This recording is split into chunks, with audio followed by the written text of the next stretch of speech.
This is Bear's first Christmas.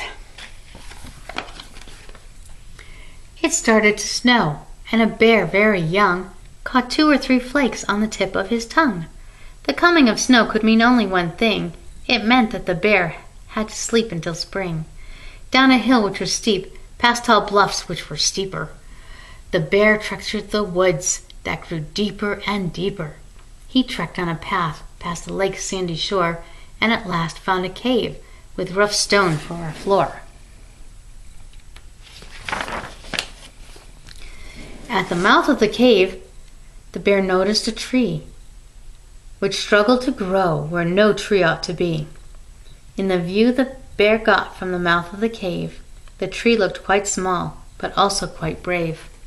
As he rested his head on his furry soft paw, the brave little tree was the last thing he saw, and then his eyes closed on the rough stone floor. And he drifted to sleep all alone, all alone. The winter closed in, and days passed, while the wind from the north blew its shivery blast. On the floor of the forest the snow rose and rose, and the lakes and the streams and the rivers all froze. The bear slept, and he dreamt of the coming of spring, and the showers of rain, and the flowers she'd bring, and the birds who'd return and who'd swoop through the skies. But a faraway sound made him open his eyes. The bear followed the sound, but it stayed very faint, and at last, by and by, in a crow's harsh complaint, the crow cawed and cawed, and his caw seemed to say he needed some help to find some food right away. In all those deep woods there was no one to hear except the young bear, and to him it was clear he'd have to hike home and then search high and low for some sort of food for the shivering crow. Homeward he trudged with the snow to his knees, and returned with some honey, a comb from the bees. The crow pecked its fill of that treat from the bear, then he spread his black wings, and he took to the air. He followed the bear, while the moon hid his face, and the stars twinkled cold in the vastness of space. They came to a bog, where a moose with his teeth tried to scrape at the ice for the weeds underneath. He needed some help, which the bear could well see, so he scraped with his claws till the cold weeds were free.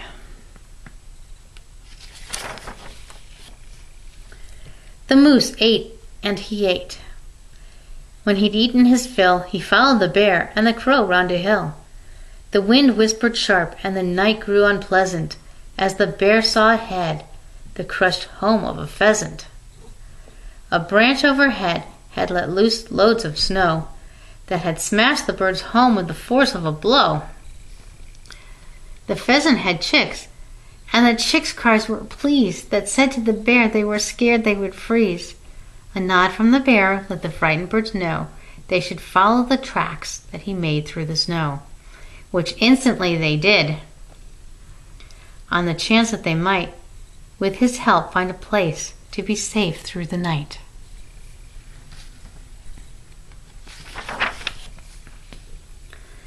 On the bear trudged till he saw through the snow a lair or a burrow all lit by a glow. Icicles hung from its top, sharp and bright. Its sides had a space that was open for light. And what's this from inside, that wonderful sound? After all of his trekking, its source had been found. He crept to the light without making a noise. In the glow of the light were 2 girls and 2 boys, and pealing from them came mysterious words, a sound to the bear like the music of birds.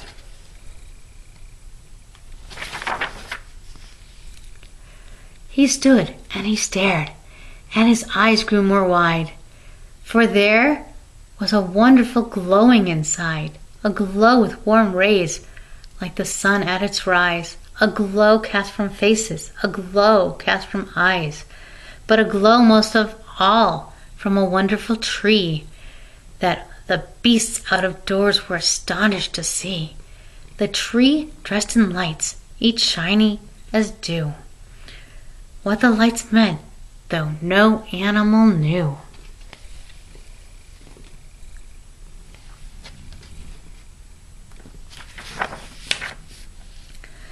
The last of the sounds faded off in the night. The children inside were led slowly from sight. Out of doors the beasts stared as the last embers fell. They thought and they thought, but they still couldn't tell what the meaning could be of the music, the lights, and the gladness inside on the darkest of nights. But a spark deep inside them gave off that same glow as they made their way back through the drifts of deep snow. The bear broke the trail, and he made it so wide, the moose, who was giving the birds all a ride, could quickly and easily follow along as the birds on his back sang an improvised song, which was only caw-caw and merely tweet-tweet, but was shared, and by sharing grew more and more sweet.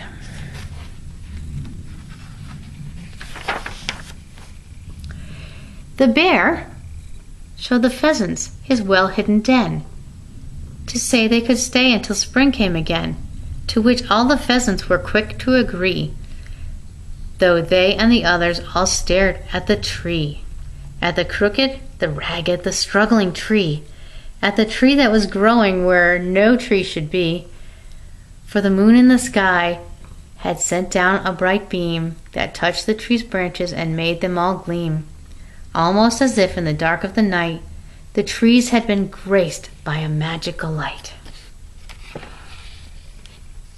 There's the tree.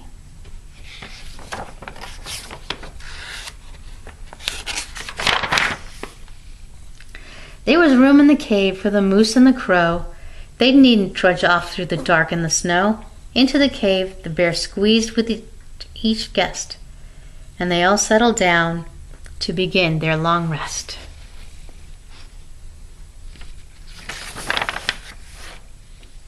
They slept, and the tree shed its marvelous light all through the freezing and long winter night. It continued to glow when the winter was done, and the earth had been touched with the warmth of the sun. And the bear in New Tracks knows the light never ends. It's a knowledge he shares with his wide-roaming friends, for each friend, though he roams from the others apart, carries with him, inside him, that glow in his heart.